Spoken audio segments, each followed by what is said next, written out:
Hello and welcome to $1 Million Website, the official podcast for Swift Site's certified partners. Now, I'm your host, Jason Gracia, and just a few years ago, I took my website service, which was doing, it did $26,000 the first year, and then just a few years later, I did $1 million in 24 months by turning it into a product. And now I'm on a mission to help you do the same, to build a business that scales, that serves, and that sets you free. If overwhelm and overwork have been running your business, it's time to take it back. And this podcast, well, it's going to help you do it. Now, today we're talking about something that happens to people when they do follow this model. And it's something I want to protect everyone from. So all of my partners and anyone else listening in. Refunds. Now, when I first started this model, when I productized my website model, I remember that first person who wrote in saying they were unhappy and they wanted their money back. And I was crushed. I wish I could say, it was nothing. I took it in stride, water off a duck's back. I was cool. No, not at all. It made me question everything. It made me question if the productized model was the right thing to do, if I was making mistakes, if I was delivering a bad service. I kind of spiraled. And I don't know where you feel it, but I feel it just in my gut, like a sinking feeling in my stomach. And so I felt terrible. Now, of course, what we teach with $1 Million Website and the model we follow is we offer a 100% money back guarantee within a window. Within typically a 30-day window after the site's built. So it was in the window, and I happily gave the money back as promised, but it stuck with me for longer than I'd like to admit. But now, that was years ago. I've learned a lot since then, and what I want to do is share with you in this short episode. I want to share with you the perspective that helped set me free. Now, not fully free. I'll tell you, when I get someone who's not happy, I'm human. It still gets to me, but it doesn't get to me like it used to. I can shake it off after a moment or two, and then I'm back to work. And so that's what I want to talk about today, because I know it's going to come up. And when it does, I want you ready, because if you're not, it can throw you off course. So this is kind of a predicting in the future what you'll expect and then giving you tools to be able to handle it.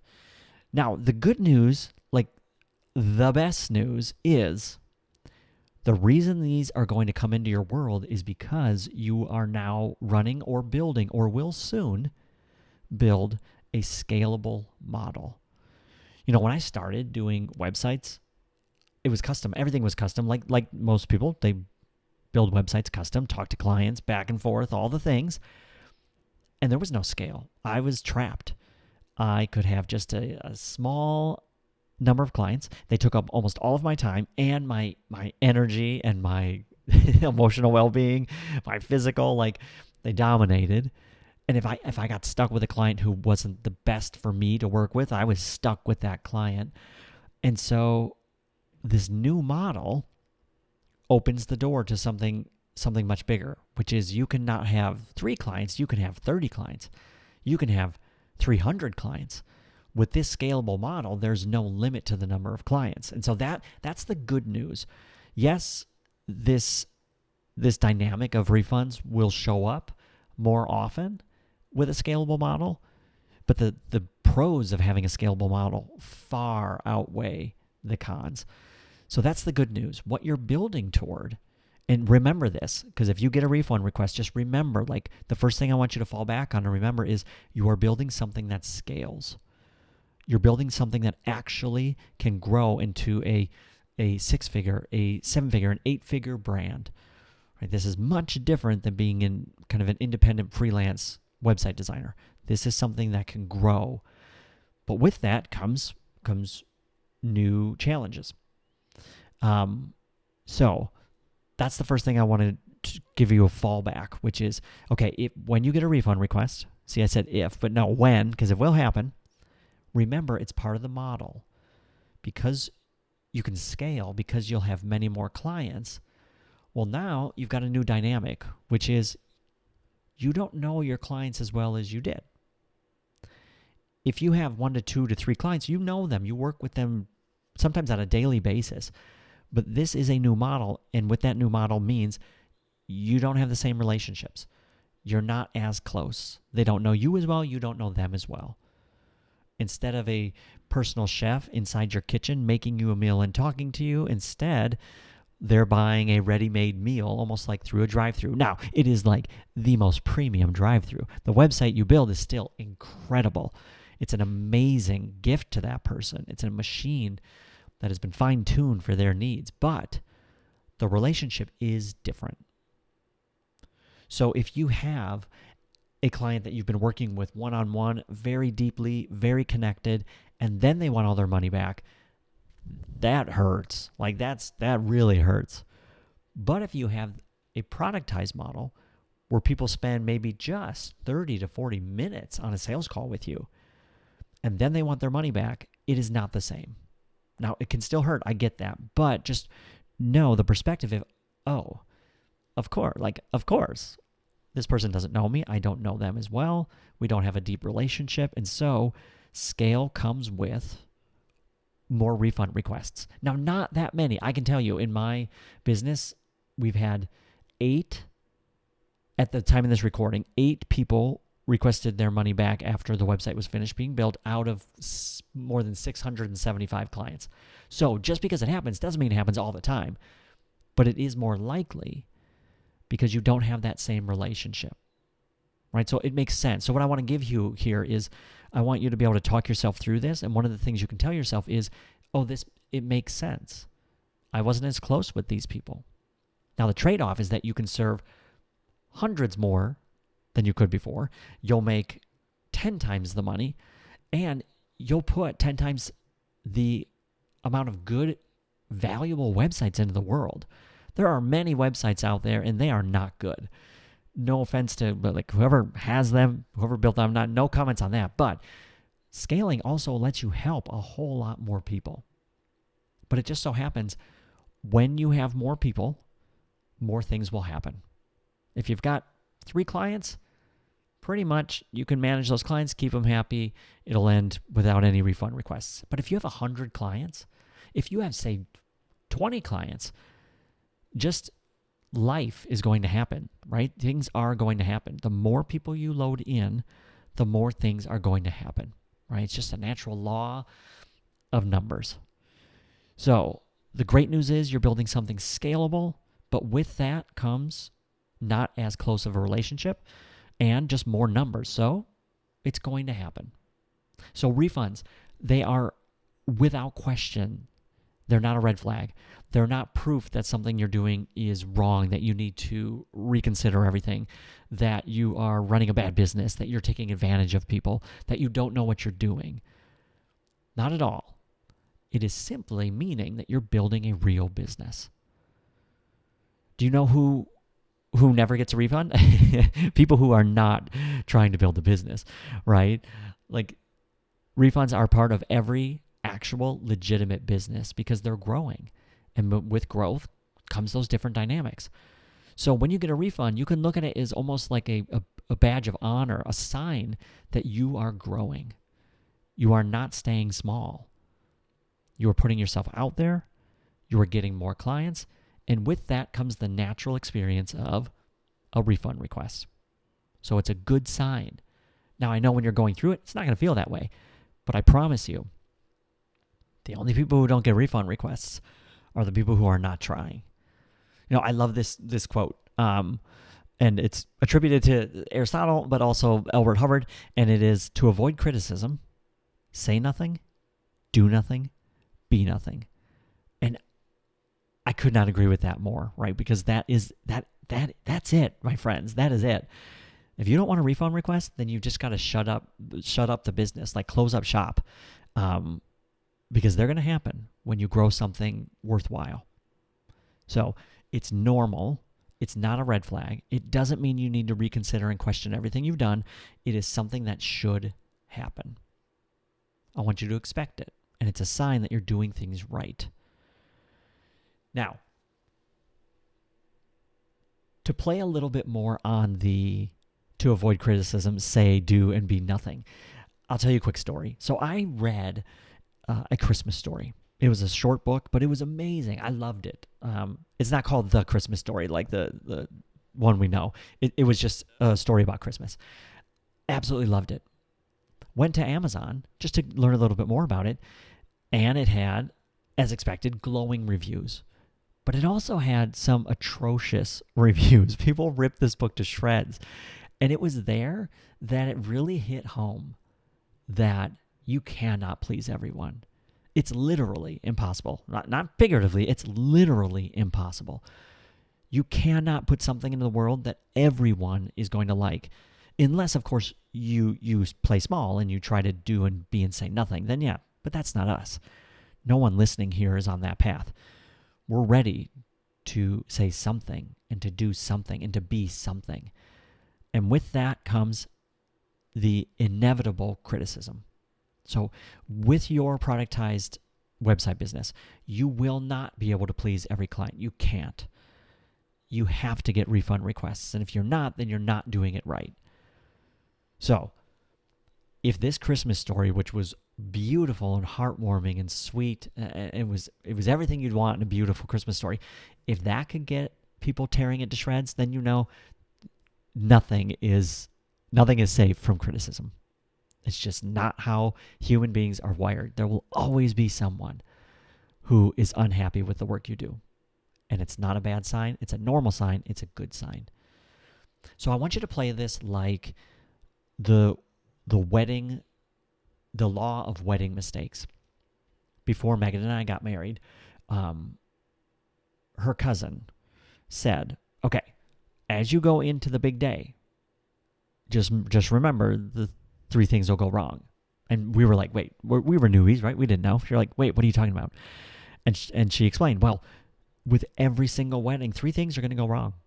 Something is going to happen, and just expect it. So when it does happen, doesn't ruin your day, right? So 3 things. And lo and behold, we had our wedding, and not everything was perfect, but we kind of just looked at each other and we're like, well, this is part of the 3. It just happens. So expect this to happen, right? So the moral of the story is, this is how scaling a real business works. There's going to be a few bumps, but that doesn't mean the model's broken or wrong. It simply means this is how it works if you're working it. So just like with a wedding, when you throw your wedding, you're going to expect 3 things to go wrong, right? Someone's going to, forget their tie, or someone's going to something's wrong with the food, or someone doesn't get sat at the right table. Ooh, look out for that. But if you expect it, it doesn't throw you, and you just tell yourself, this is just part of the game. And that's what refund requests are as well. They are just part of the game. So expect it. Know that it's part of the process of doing something worthwhile. Not a bad sign, but a sign that you're doing something. You're out there, you're trying, and you're growing. So this is what I do now and what I recommend to you. When you get a refund request, the first thing I want you to do is see if you can save it, right? So listen to what they have. Try your best. It's not easy, but try your best to set your emotions aside just for a moment so you can see to the core of what their message is saying. And think of it from their perspective. If you invested thousands of dollars into something and weren't happy, you would want an easy way to both explain what you're going through and an easy way out. You got to give that back to them as well. So the first thing I do, and I want you to do, is see if you can make it right. See if there's somewhere where you can salvage the relationship, even if it means paying more money. Now, this is something we'll dive into a lot through the episodes, and my Swift Sites, the certified partners, as well. When it comes to this, when you build these types of websites, you're only covering your cost of goods sold. You're typically your builder, the person who's going to build the website. Once you cover that cost, it's all profit. So if someone isn't happy because something isn't right or something's missing or they don't like the look of this, what I will do is first see if we can make that right. And I will pay my builder to add a page, redesign something, lay something out differently, change things up. I might have to pay a little bit, but if they get a refund, I lose everything. So it's always worth it, even if it costs you, say, $500 to $1,000 sometimes. Because again, The question is losing all or just losing some. And I will always take losing some. So if I charge, say, $3,000 for one of my turnkey websites, I pay my builder $500 to build it, I'm going to profit $2,500, but someone's very unhappy. I might pay $500 to add this or that, or redesign this or that, or give them what they want, because I'll still walk away with $2,000. So that's the mindset. I mean, I would give away up to $2,000 because I'd still walk away with $500. The comparison is walking away with nothing. So even if you make $1, it's better. So see if you can save it. Listen to what they're unhappy about and see if you can come back and give them what they want. Then learn from it. This is the hardest part. When I did get a refund request, I did not see what they were trying to say. I just was upset. I was frustrated. I was angry. I was like, do you not understand what I just built for you? Do you not get it? I was worried, like, oh, what do I know what I'm like? Does this mean I don't know what I'm doing? Should I just shut up shop? Is this the end of things? Am I terrible at this? But if you can set those aside or go through them but come back, really try to learn from what they're saying. Now, I remember I had a client who will remain nameless. Kind of a difficult client for me, but he at the end had a complaint, and it was, I won't describe it exactly because I think it just it's a pretty specific complaint, but I was upset. Like, he had this complaint. He said, you guys were terrible at this, and I really I was hurt and mad, and I didn't see the logic of it.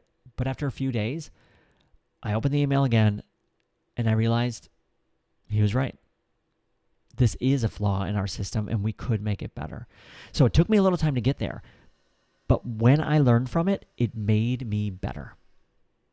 And that is one of the biggest takeaways from listening. So if you're listening right now, if you get a refund request, find out why, and then use that to make you better. If you refuse to improve, refund requests should scare you. Because if something is wrong in your service and someone wants their money back and you refuse to improve, you should worry, because you're going to get more and more of those. But that's not you. That wasn't me. I knew, and I told myself, I will always work to make this service better. And because of that, it gave me instant relief. It was like my get out of jail free card, because what it meant was, it doesn't matter what problem comes up. I will make it right, and I will use this to make my service even better. And so with that in mind, refund requests didn't scare me as much. Complaints didn't scare me as much. Criticisms didn't scare me as much, because I knew inside of them was a bigger business. So if someone wants a refund because you didn't do this and they had a good point, well, now you can start doing that and make your service even better. So learn from what they're saying. It's not going to be easy. It takes a little time. Sometimes you got to just walk away and come back to it a few days later. But usually there is a nugget inside of there that's going to make you better. You know, it's really hard to grow a business when you're just winning, because you don't always know exactly why you're winning. But when someone can stop and raise their hand and say, this isn't good, they're telling you exactly what you can do to make it better. So criticisms, complaints, refund requests, yes, they sting. But now we know, from what we already talked about, they're part of the process. They're proof that you're going pro. You can't avoid them, expect them, but then learn from them, because that is where the real gold is. That is how you can grow your business even bigger. So I'm not going to say be happy or applaud when you get a refund request, but just know there is a learning moment here, and it's going to make you more money, and it's going to help you serve more clients. So learn from it. And then finally, always end well. Keep it classy, right? If you promised within 30 days after build, you can ask for your money back if you're not happy, and someone wants their money back, you just do it. You don't need to fight them. You don't need to push. You don't need to ask, prove why, give me an explanation. Here are the stipulations. Just end well. I completely understand. You are not happy with the outcome. We promised a refund if that happened. Here's your refund. We'll get it processed to you as quickly as possible. You never know. People might come back. People will refer you to others because maybe it didn't work for them. Doesn't mean it won't work for someone else. But if you end poorly, they'll definitely tell everyone. So it's always worth it to end well. No burning bridges. If you feel anger, tell your friends, tell your family, don't tell the client. Because the impact of someone who's unhappy with you and then you end poorly, more than you can realize. They will tell everyone about how terrible it was to work with you, and that will cost you more business. But if you can end well, that could bring in more business for you. So, the refund. I always recommend people offer 100% money-back guarantee within 30 days of the build. You will get so much more business than you lose through refunds. When I wrote my first book, I offered a 100% money-back guarantee, lifetime, and you get to keep the book. Now, some people who didn't yet understand kind of the dynamics of business thought that was crazy. Everyone in the world is going to want their money back. Well, actually, how it plays out is you 2 or 3x your sales, and then your refunds or requests for the guarantee, they go up maybe a percentage or 2. So you do get a few more people wanting their money back, but you get 2 to times 3 more business, so it more than covers up for it. Same thing here. If you offer a 100% money-back guarantee within 30 days, you will have a few people take you up on it, but you'll have way more people say yes because of it. So in the end, net, you are ahead. So, refunds. I know it's going to hurt. I know it's going to sting. I'm here for you. We'll support you. We'll get through it. But just know, it's proof you're doing something right. It is part of scaling a real business. Real businesses get refunds. Fake ones don't. So it's proof you're doing it right. You're growing. You're going to try to save it. You're going to learn from it, which is going to make you so much better. And then you're going to end well. So with that, I am going to end well with this episode. So I hope you don't get the refunds, but I know you will. And when you do, just remember this episode. You're doing it right. It's all part of the process. It means you're in the game. And with that, my friends, I wish you the very best for the rest of your day, the rest of your week, and I can't wait to have you back for the next episode of the $1 Million Website Podcast.